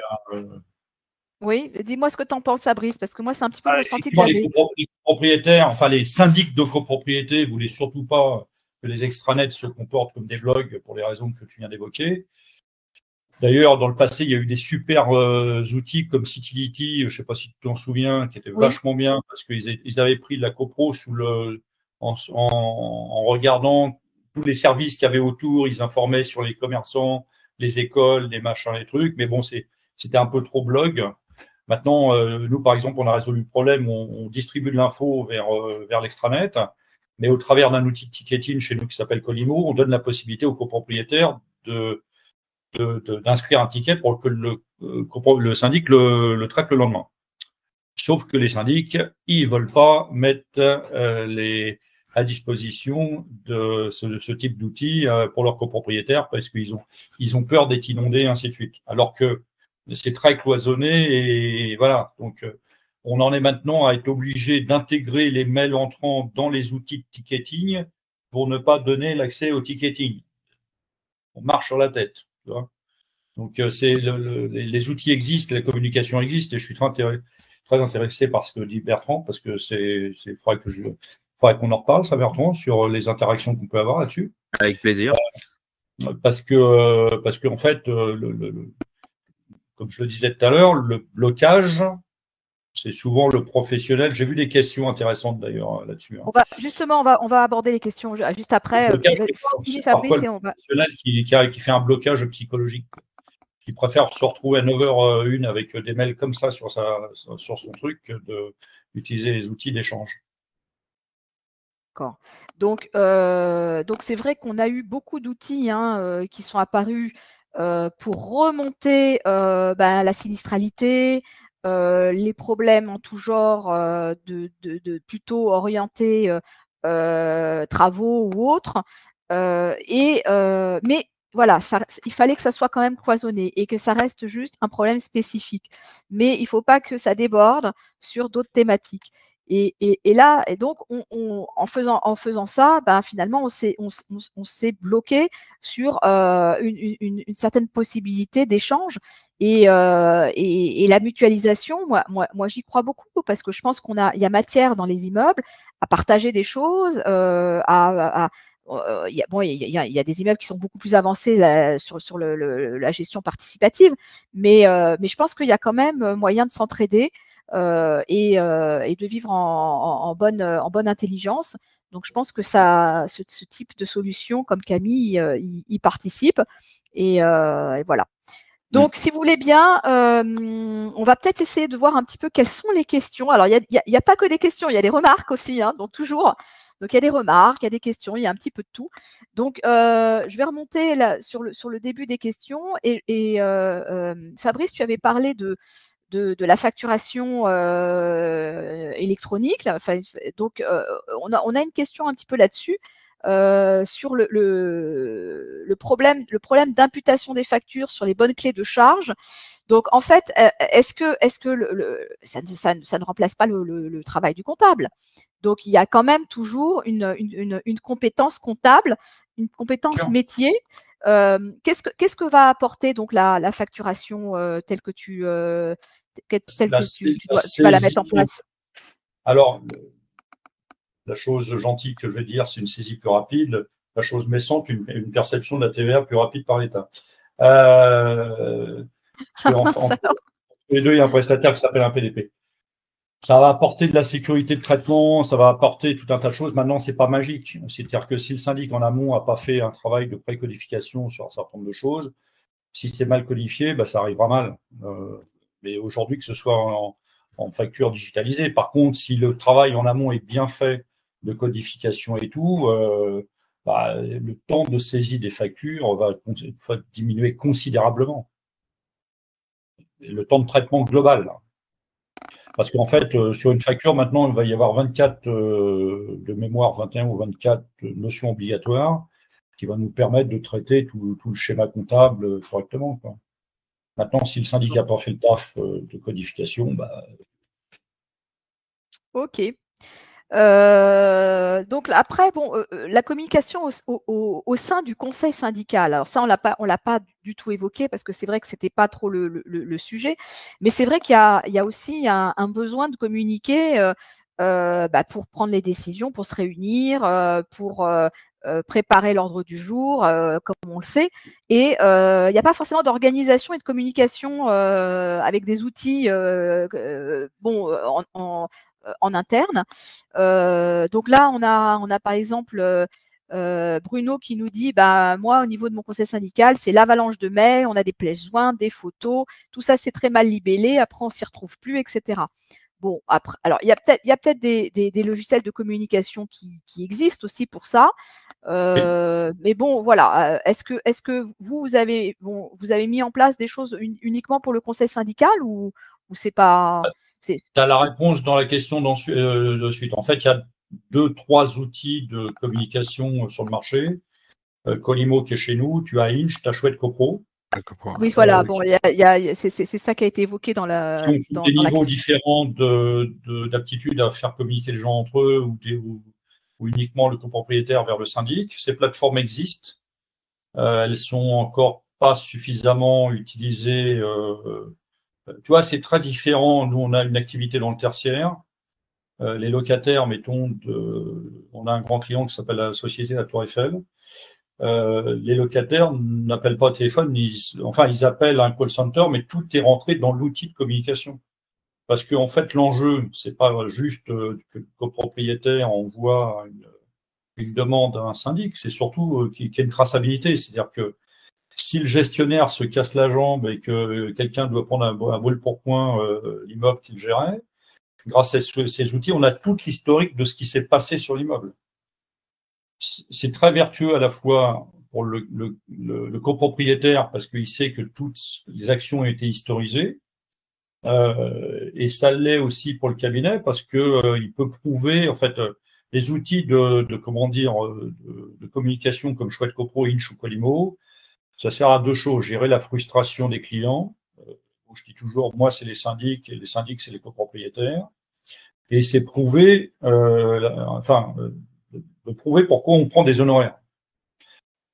Et si je suis en capacité de dire que la copro m'a généré 15 ordres de service, 27 appels, 32 de sinistres et ainsi de suite, c'est un peu plus facile pour le syndic de justifier la raison pour laquelle il prend des zonos. Et ça permet d'avoir un vrai échange avec les conseils syndicaux pour justement avoir de la traçabilité sur tout ce qui se passe. Alors, je suis tout à fait d'accord avec toi, mais il y a néanmoins Bruno qui est très actif ce soir dans le chat et il nous dit est-ce qu'on ne pourrait pas finalement centraliser toutes ces applications pour avoir une vue d'ensemble et synthétique. Donc, Fabrice, c'est un petit peu ce que vous faites quand même. Hein, voilà. Ça existe. Hein. Oui, voilà. Hein, c'est les plateformes de ticketing. Hein. Voilà. On a transposé au syndic ni plus ni moins que ce qui est fait chez Orange, chez Free ou des gens comme ça. C'est-à-dire que quand ils disent bonjour, monsieur, madame Dahan, effectivement, vous avez appelé hier à 14h12, c'est qu'il y a un outil derrière. Et je pense que c'est la même chose que ce qui est fait sur les ascenseurs. Dans toutes les sociétés avec du support, finalement. Toutes les sociétés avec du support. Nous, on est une société de service. Un syndic, c'est une société de service. Mais ça, pendant longtemps, ça n'a pas été intégré. Hein. Alors, question suivante, une question que je ne vous ai pas posée et donc justement, ça tombe bien. Sur la partie sécurité et confidentialité des données, bon, c'est vraiment une question qui revient encore aujourd'hui, hein, et peut-être aussi pour cause parce que bon, on voit que c'est pas si simple non plus de protéger toutes ces données qui sont quand même des données un peu personnelles. Donc comment les uns et les autres vous allez vous garantissez déjà aujourd'hui la sécurité des données des copropriétés et des utilisateurs de vos plateformes? Je commence? Oui, bien sûr. Alors, on a eu déjà, c'est vrai, une grosse expertise sur le RGPD parce qu'on l'a proposé assez tôt aux agences immobilières des mises en conformité, donc on est nous-mêmes assez au fait sur ces informations-là. Nous, à titre très particulier, on ne crée pas vraiment de données, on la récupère et on en fait usage au travers de l'outil. Mais tous les accès des différents copropriétaires seront tracés et seront authentifiés dans toutes des pièces qui sont automatiquement faites par l'outil. Et c'est justement peut-être aussi un moyen de décharger de cette responsabilité-là du gestionnaire vers l'outil. On sait maintenant identifier une personne par rapport à son adresse IP, sa signature, son nom, prénom, etc. Enfin, on sait authentifier tous les allées et venues sur l'Assemblée générale, quand est-ce qu'il ne vote, quand est-ce qu'il ne vote pas. Donc, on sécurise tout ce processus et on décharge le gestionnaire de cette responsabilité-là. Ce n'est plus à lui de dire, ah bah tiens, monsieur est revenu, il faut récupérer son pouvoir, il part, il faut le distribuer, etc. Tout ça est fait automatiquement. Et c'est fait de manière sécurisée ou typiquement avec un client l'année dernière du milieu bancaire qu'on a eu, on a été soumis à ce qu'on appelle des pen tests. Donc un pen test, c'est ni plus ni moins que des hackers auxquels vous confiez votre site et qui vont par tous les moyens chercher de l'entrée par la fenêtre, par la porte ou autre, par des URL, de voir comment on peut compromettre la sécurité du site. Et nous, c'est un exercice auquel on s'est plié et on a résolu ces problèmes-là. Donc ce que je veux dire, c'est on peut faire un traitement de la donnée qui est correct et pas être considéré comme une faille. Il faut juste être au fait de ce qui se passe et de ce qui est possible comme traitement. Donc nous, vraiment pas un sujet. On sait qu'on a une vraie résilience à ça sur AG Connect, sur le traitement de la donnée du copropriétaire et de la copropriété. Johan, tu veux rajouter peut-être quelque chose là-dessus? Oui, c'est vrai qu'on n'est pas sur le même sujet, mais effectivement, nous, la confidentialité et la sécurité des données, que ce soit sur l'archivage papier ou sur les données dématérialisées ou digitalisées, c'est deux sujets différents, parce qu'un, c'est des entrepôts à sécuriser, l'autre, c'est plutôt des serveurs et des plateformes en ligne. Donc après, effectivement, on a exactement le même lot que Gaël sur le pentest, après des audits en fonction des clients aussi, donc on est régulièrement en fait soumis à tellement de variables, même si bien évidemment le risque zéro n'existe pas, mais enfin on peut essayer de se prémunir au maximum, et ça va sur plein de petites choses, hein. Ça va aussi sur que la personne qui se connecte, les utilisateurs, fasse un bon mot de passe bien robuste aussi, à nous, de notre côté aussi, à mettre des machines, parce qu'on, par exemple, pour la partie digitale, on met en place des machines virtuelles, donc ce qu'on appelle dans le cloud, mais c'est dans des silos séparés, c'est-à-dire que chaque client a sa propre machine qui va bien cloisonner justement les informations. Enfin, c'est plein de petites choses comme ça en fait qui misent bout à bout, avec une architecture sécurisée et une infrastructure réseau aussi derrière qui tient la route, qui fait que on va essayer de limiter au maximum ce risque-là. Très bien. Bon, bah, je pense qu'on a répondu à cette question. Alors maintenant, qu'est-ce qu'on a comme question? Alors bon, il y en a qui sont un petit peu, qui reviennent un petit peu apparemment des extranets de copropriété parce que bah, ils estiment que bah, ils sont pas toujours à jour et qu'il n'y a pas toujours les dernières données, que c'est pas forcément en temps réel. On pense qu'on va tout de suite, ben, on a fait son AG, on va tout de suite avoir tous les éléments de l'AG, le PV, etc. Tout va apparaître tout de suite, hop, comme par magie dans l'extranet. Et apparemment, ben, ce n'est pas le cas pour tous les cabinets de syndic. Alors ça, je ne sais pas si on peut faire quelque chose là-dessus ou pas. Alors déjà le temps réel, il faut oublier, hein, parce que justement, nous, on a toujours pris une stratégie et l'ensemble des boîtes du groupe. J'envoie les données, je ferme, hein, et l'accès n'est pas. Il y a un prestataire sur le marché qui a un extranet en temps réel, mais du coup, les copropriétaires accèdent au même environnement que les datas du cabinet. Je vous laisse imaginer le niveau de sécurité que cela donne. Nous, on a toujours eu le parti pris de dire j'envoie les datas uniquement nécessaires en incrémental, c'est-à-dire que j'envoie que la mise à jour du jour et je referme le canal et point terminé. Et nos extranets, en plus, ils sont dupliqués, c'est-à-dire que j'ai toujours 2 data centers en réplication. C'est un enjeu majeur pour nous, hein, c'est-à-dire qu'aujourd'hui, rien que sur une des entités qui est Gilles, je crois que j'ai 980 000 comptes en ligne. Donc, c'est un enjeu. Hein. Après, sur la mise à jour, bah, je ne suis pas derrière le clavier, moi. Hein, c'est le syndic. Les données comptables, c'est facile parce qu'elles sont saisies au jour le jour. Donc, dès qu'il y a une écriture de passé, bah, c'est parti. Tous les documents du type, PV d'AG, bah, c'est bon. Généralement, on met en ligne le PV signé. Bah, s'ils ne l'ont pas scanné, ils ne l'ont pas mis sur extranet, bah, il n'est pas sur extranet. Hein. Ça dépend de l'efficience du cabinet. C'est pas les outils. Mais qui ne serait pas meilleur sans l'extranet finalement. Comment? Qui ne serait pas meilleur sans l'extranet finalement. Avec ou sans extranet, ça ne change pas. C'est le souhait du cabinet de se mettre à jour en temps réel, c'est tout. Ouais. Puis en plus, juste en complément, il y a aussi le fait que, parce que je ne sais pas vraiment le sens de la question du monsieur, mais il n'y a pas de plan, entre guillemets, de classement, enfin de liste de documents exhaustifs officiels à mettre sur l'extranet. Donc il y a vraiment une disparité assez forte entre les cabinets. Il y en a certains qui mettent... Depuis le décret de juillet 2020, tu as les 3 derniers PV, tu as la balance oui, c'est beaucoup de documents comptables. Il n'y a pas de liste exhaustive en disant il faut mettre tout ça. Il y en a qui mettent beaucoup, il y en a qui mettent pas grand-chose. C'est vraiment la discrétion du cabinet. Il y en a qui mettent énormément et d'autres qui mettent le minimum syndical.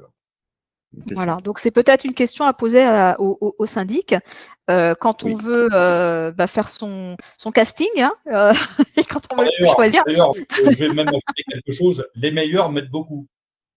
Parce qu'ils n'ont pas peur d'être transparents et au contraire, ils savent que en mettant beaucoup d'informations sur extranet, l'information qu'ils donnent aux copropriétaires et efficients, ils baissent leur nombre d'appels téléphoniques puisque tout est sur extranet. Oui. Et ceux qui ont des choses qui sont moins efficients mettent moins de choses. Voilà.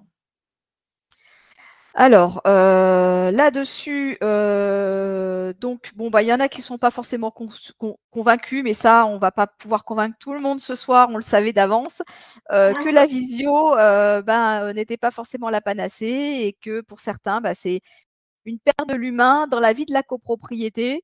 Voilà, et que. Mais moi aussi, en fait, je suis d'accord. Faut d'accord, c'est un moyen, c'est juste un moyen. C'est un moyen, voilà, c'est un moyen parmi tant d'autres, c'est de l'offrir à certains qui le prennent, mais c'est vraiment pas la finalité. C'est un des moyens de participation, la visio, mais la digitalisation, on est sur quelque chose de beaucoup plus global, quoi. Et on a des cas de figure où maintenant ça paraît inévitable. Typiquement, toute la journée, toute la semaine, on a des AG qui sont faits par un prestataire d'EHPAD, des investisseurs aux 4 coins de la France. Et qui vont tous se déplacer jusqu'à Paris pour tenir l'assemblée générale de leur EHPAD. Non, je ne pense pas.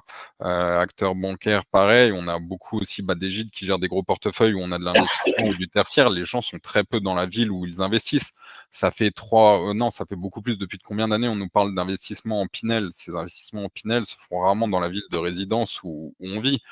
je vais pas participer à cet AG-là. Donc, faut pas se restreindre vraiment à l'AG de sa résidence principale. Et quand bien même c'était ça, nous, on propose juste d'ouvrir les moyens de participation et d'y mettre un peu de technologie. On n'a pas dit faut que vous participiez tous en visio, bien au contraire. Si vous êtes une petite copro et que vous avez un aspect très humain, etc., non, on continue à vous rencontrer, mais utilisez l'outil peut-être pour recenser les votes, pour rédiger votre PV, ce genre de choses, enfin des outils annexes. C'est pas le tout pour la visio, bien au contraire, c'est juste apporter un petit peu de technologie. Alors, justement, Gaël, tu sais, en général, on parle toujours, à un moment donné, d'argent, hein, c'est fatal. Et on en arrive à une question sur est-ce que la possibilité de la visio est offerte aux copropriétaires? Est-ce que ça fait l'objet d'une facturation supplémentaire qui n'est pas comprise dans le forfait du contrat de syndic? Est-ce que c'est une prestation optionnelle? Voilà, c'est Robert qui nous demande ça. C'est un des deux décrets avec En fait, il y a deux choses qui sont. Enfin, un qui est tarifé, c'est les états datés, où maintenant il y a un plafond à 380 € hors taxe, état daté, pré-état daté, et les AG en visio. Dans le décret, il est prévu à ce que ce soit refacturé à la copropriété. Quand ça a été précisé hein, dans un décret. Et c'est toujours le même décret de juillet 2020, d'ailleurs. Ouais, d'accord. Gaël, c'est bien ça?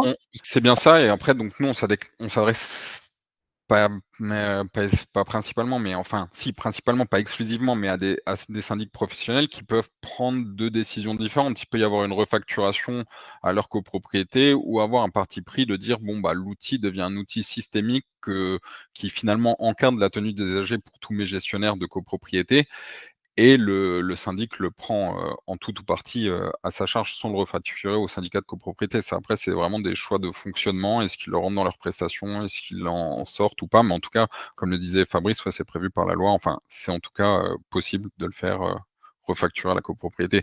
Mais on est sur un coût où j'ai des tas de démonstrations, mais par rapport au coût de 2 heures de stationnement à Paris, le copropriétaire s'en tirera bien moins cher ramené au coût à un copropriétaire. Ramener au coût individuel, c'est ridicule. Après, la facturation, c'est toujours désagréable. C'est exactement ça. Mais ramener aux économies, on fait des économies de salles, on fait des économies, on est branché aussi à des acteurs d'éditique où là on se rend pas compte, mais l'économie qu'on peut faire sur l'envoi des LRE et autres, l'économie par exemple de location de boîtiers de vote, de matériel ou autre, enfin il y a un tas d'économies qui viennent en compensation du coût à proprement dit de l'outil qui est pas finalement un coût, c'est une dépense, mais qui est vraiment compensé par un tas d'autres choses en face. Oui, bien sûr, c'est un investissement et puis ça apporte un vrai service. Donc, on y voit son avantage, on y voit son intérêt. Donc, voilà. Après, bon, pour le coup, si c'est refacturé à la copropriété, tous les copropriétaires prennent quand même une partie en charge, même s'ils sont contre la visio. C'est là où je reviens vraiment sur ce que je disais. On n'est pas seulement dans un outil de visio. Ça permet, par exemple, on prend une AG, on a fait il n'y a pas longtemps de ça, c'était une AG à Montréal. C'est, je crois, 600 copropriétaires. L'outil permet de signer en moins d'1 heure la feuille de présence par des tas, je ne vais pas en faire maintenant la démonstration, mais en moins d'1 heure, la feuille de présence était signée. En temps normal, c'est quasi une journée d'émargement auparavant pour l'ensemble de ces copropriétaires.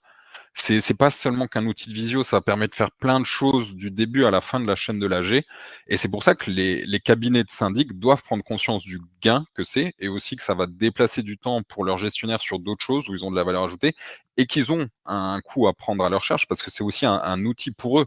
C'est pas non seulement une facilité d'accès pour leurs copropriétaires, c'est un outil pour les gestionnaires de syndic.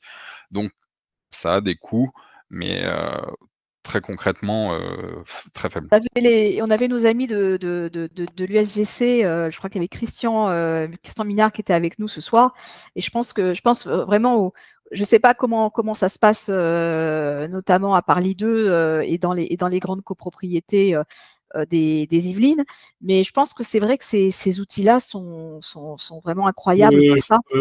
Je peux te répondre, je les connais. Donc, Alors, Fabrice, attention, hein, il écoute, hein, Christian, il est là. Hein. Vas-y, tu peux. Paris 2, c'est 3000. 400, 3500 copropriétaires, la plus grosse copropriété d'Europe. Il y a 37 sous-syndicats. En fait, sur la grosse AG, ils louent des boîtiers. Ils sous-traitent à une boîte qui s'appelle Agimo, qui traite toute la problématique de l'AG. Et la différence qu'il y a par exemple avec AG Connect, c'est que là, tu n'as plus de boîtier. Ouais. Là, tu vois, tu as avec ton smartphone. Oui. Il y a 2 ou 3 très grandes copropriétés sur le 78. Tu as parlé d'eux, tu as l'USGC, USGT, Union Syndicat des Grandes Terres, où ils sont 1600. Tu en as plusieurs. Oui. Il y en a certaines que nous équipons. La problématique de l'AG, c'est toujours. Alors, il y a les gens qui sont en charge de cela prennent des manœuvres de contournement, essayent de faire prévoter au maximum. Après, ils ont des journées de saisie, enfin, et ainsi de suite. Après, les outils de digitalisation, depuis très longtemps, il y a le Concellium qui existe. Je ne sais plus, d'ailleurs, c'est peut-être devenu Agimo, d'ailleurs, Concellium, non? Je crois que ça n'existe plus. Je crois que oui, ça a dû changer de nom. C'était les premiers qui faisaient des votes avec des boîtiers. Il y avait un boîtier pour 3 personnes. Tu avais des cartes. Enfin, c'était un petit peu archaïque. Aujourd'hui, AG Connect règle ce problème-là. Après, l'avantage en plus d'AG Connect, c'est que nous, on fait les interfaces pour balancer les éléments dans AG Connect. C'est-à-dire qu'il n'y a pas de rupture de données. Pas de double saisie. Alors, il y a Christian qui précise, c'est à Paris 2, c'est 7500 copropriétés. 7005 7500, oui. Voilà, attention. Je t'avais dit qu'il écoutait, voilà. Parce qu'il me l'a redit il n'y a pas longtemps. On a fait un webinaire ensemble, mais bon, j'ai pas voulu. Il a très probablement raison. Il faut que je révise mon dossier. Mais, tu vois, ça a augmenté depuis. mais peu importe, c'est énorme. Ouais. C'est énorme. On ne s'imagine pas ce que c'est. Tout à fait. Alors on a aussi Bruno là qui est revenu à l'attaque et nous a dit que effectivement qu'il y avait une liste minimum, ça on le savait, des documents qui doivent être à disposition dans l'extranet, mais que lui son syndic il oublie beaucoup de choses dans cette liste et notamment les devis de travaux qui sont votés en AG, ils y sont pas. Les devis de travaux pour moi n'en font pas partie. Ouais. Par contre en font partie les contrats de la copropriété, la balance de clôture, les 3 derniers PV. Il faudra on vous renverra vers le décret. C'est à la discrétion du. Parfois, les devis de travaux sont mis en ligne pour les conseils syndicaux et pas forcément pour tous les copropriétaires. Après, c'est à la discrétion. Il y a aussi des accès différents entre le conseil syndical et les autres copropriétaires. Donc, tout n'est pas accessible à chaque copropriétaire. Voilà, donc ça peut être intéressant, notamment si on revient sur Camille. Alors peut-être pas d'avoir toutes les informations, mais au moins de savoir que des travaux ont été votés et que peut-être que prochainement, il va falloir s'en préoccuper ou que ça va changer la donne et peut-être qu'on va avoir ces parties communes qui vont être rénovées et on est content. C'est important. Exactement. En fait, dans la typologie de l'information que le syndic ou que le PCS doit faire véhiculer, en fait, il y a une information lourde qu'on peut pas avec des outils spécifiques comme on les a évoqués avec des PV d'AG, etc. Et puis après, il y a une information beaucoup plus légère, mais néanmoins tout aussi importante sur le rappel d'un certain nombre de dates, sur le rappel de l'AG, sur le rappel du conseil syndical principal, enfin tout ce qui tourne autour de l'organisation de la vie de la copropriété, c'est des informations un peu légères qui aujourd'hui, on voit bien dans l'extranet, ça vivote ou ne ça vit pas. Là, en fait, l'idée, c'est que cette information, qui même si elle est légère, est tout aussi importante pour le bon fonctionnement de la copropriété, finalement, elle existe via Camille en permanence et de façon hyper fluide, avec une agilité hors du commun. Bon, je vais vous demander à chacun, parce que là, je crois qu'on est dans les dernières minutes de notre webinaire de ce soir. Donc, comme je le fais toujours, on a épuré toutes les questions. Donc, je vais vous demander à chacun de conclure votre petit mot de la fin. Et ensuite, on pourra se dire au revoir. Donc, Gladys, est-ce que tu veux ajouter quelque chose peut-être sur ce qui a été dit ce soir? Pas forcément, j'ai bien écouté, hein, c'était vraiment intéressant, donc merci à tous. Voilà, toi, est-ce que tu en tant que copropriétaire, est-ce que tu vas régulièrement sur ton extranet? Oui, assez souvent, oui, quand même. Après, comme je suis au conseil syndical, j'ai pas mal de documents, mais je sais qu'on n'a pas forcément tous les mêmes accès. C'est parce que tu es une bonne élève, Gladys, pour ça. Voilà, très bonne élève. tout à fait. Elle est bien. Est-ce que tu trouves tout ce que tu veux sur l'extranet? Est-ce que c'est suffisant pour En toi? général, après, parfois c'est le rangement qui est un peu plus compliqué, mais on finit par se trouver. Faut y passer du temps. Il n'a peut-être pas le bon logiciel, ton syndic. Peut-être aussi. Voilà, faudra que j'enquête sur le logiciel utilisé. Merci Gladys. Alors, Johan, un petit mot pour conclure? Eh bien déjà, merci, tout simplement. Je vais être assez bref. Non, merci pour la nouvelle invitation, pour ces échanges. Ça permet de découvrir des structures dont on n'a pas entendu parler. Et c'est toujours des moments riches, notamment avec les questions des copropriétaires qui nous écoutent. Donc merci à mon immeuble pour cette organisation. Eh ben, écoute, quand tu veux, tu reviens. Hein, tu es toujours notre invité. Ensuite, Fabrice. C'est toujours un plaisir d'échanger. En plus, on a des partenaires, on se croise très régulièrement dans les différentes institutions et c'est toujours intéressant de participer et surtout de participer avec les copropriétaires parce que il y a quelqu'un qui dit ah non, les devis doivent y être. Pas sûr. Attention, alinéa 8 du décret. Je vais essayer de ne pas me prendre une baffe. Non. Non, mais en fait, bon, en résumé, nous, on essaye, en tant qu'éditeur de logiciels, de faire tout pour comment dire, être le plus efficace, enfin, donner les bons outils à nos clients. On essaye de passer les meilleurs partenariats avec les meilleures solutions pour justement compléter cette dynamique. C'est pas simple, le législateur ne nous aide pas. On navigue un peu dans le flou parfois. On s'adapte, mais bon, on arrive toujours à aboutir à de bonnes solutions. Bon, merci pour l'accueil. Bah écoute, pareil, hein, tu es toujours le bienvenu quand tu veux, Fabrice. Hein, et même si tu es à la retraite, hein, pour nous, tu es l'expert en la matière incontournable. Ne tousse pas trop. Ensuite, Gaël, allez. Tout d'abord, merci mon immeuble et merci à toute l'équipe pour ma toute première et en tant que néo partenaire. Donc très content d'avoir pu participer à cet échange, c'était enrichissant et comme le disait Fabrice, toujours un plaisir aussi d'y croiser des partenaires qu'on a. Merci aussi à lui d'avoir porté haut la valeur de ce partenariat pour nous qui est super important. Et donc voilà, en mot de conclusion, je dirais qu'il ne faut pas avoir peur de ce grand mot qui est la digitalisation dans la copropriété, mais que ça va avoir de la valeur ajoutée à terme. Faut le prendre dans le bon sens et y voir beaucoup de valeur ajoutée. Oui, je pense que ce qu'on a essayé c'est le message qu'on a essayé de diffuser ce soir et je pense que vous nous avez aidés chacun avec vos arguments et je pense que c'est beaucoup plus clair maintenant les bénéfices de cette digitalisation des cabinets et aussi pour les utilisateurs et copropriétaires. Eh bien, Bertrand, donc le mot de la fin aussi pour toi et peut-être ça sera le dernier mot. Eh bien, effectivement, tout d'abord, merci à monimmeuble.com pour ce webinaire. Merci à l'ensemble des copropriétaires qui ont participé. Merci également aux partenaires. C'est toujours intéressant d'avoir des échanges, comme vous le dites, sur des thématiques telles que la digitalisation. En mot de conclusion, je dirais qu'on a toujours un peu pour habitude ou par facilité, on oppose toujours finalement la digitalisation aux rapports humains.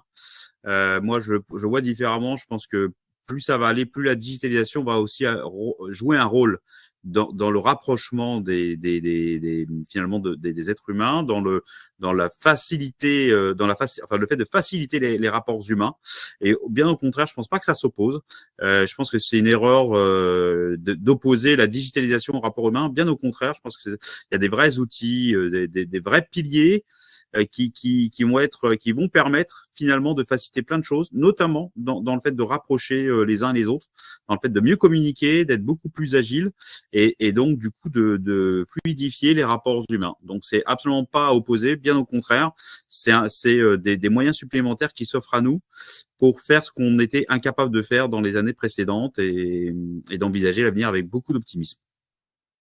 Eh bien, écoute, j'aurais pas dit mieux. Je pense que tu as traduit ma pensée et tu as bien résumé un petit peu tout ce qui a été dit ce soir. Hein. Donc, merci Bertrand.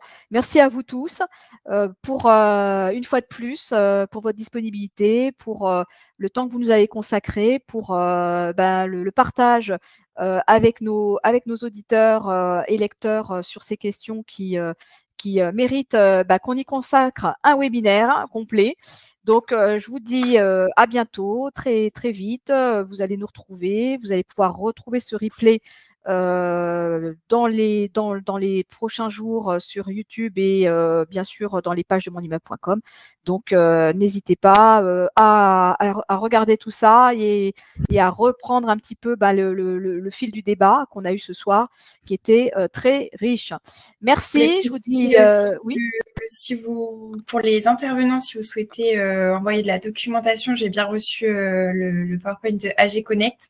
Donc, pour les autres, si vous voulez envoyer de la doc à tous les inscrits et même ceux qui n'ont pas pu être présents ce soir, n'hésitez pas à nous l'envoyer demain maximum, ce serait bien. Comme ça partira dans l'email avec le replay. Voilà. Oui, tout à fait. Tu fais bien de préciser ça parce ce qu'il faut comprendre, c'est que il y a beaucoup de gens qui s'inscrivent et il y en a. Donc, on est victime aussi nous quelque part de la visio qui ne fait pas l'unanimité et du webinaire qui sature un petit peu en ce moment. Donc, il y en a beaucoup qui s'inscrivent. Il y en a à peu près la moitié qui sont réellement là avec nous, qui participent. Et il y en a par contre beaucoup qui regardent tout ça après coup. Tranquillement chez eux et qui consomment des vidéos et du replay. On consomme aussi du podcast. On a des chiffres, les statistiques sont très bons par rapport à ça. Donc voilà, donc ça sera écouté, ça sera vu. Et puis tant mieux pour ceux qui étaient là et qui ont posé leurs questions et qui ont eu toutes les réponses qu'on a pu leur donner. Voilà, je vous souhaite une très belle soirée et je vous dis à bientôt. Au revoir tout le monde. À bientôt. Merci à tous. Belle soirée. Au revoir. Merci à tous. Salut. Au revoir.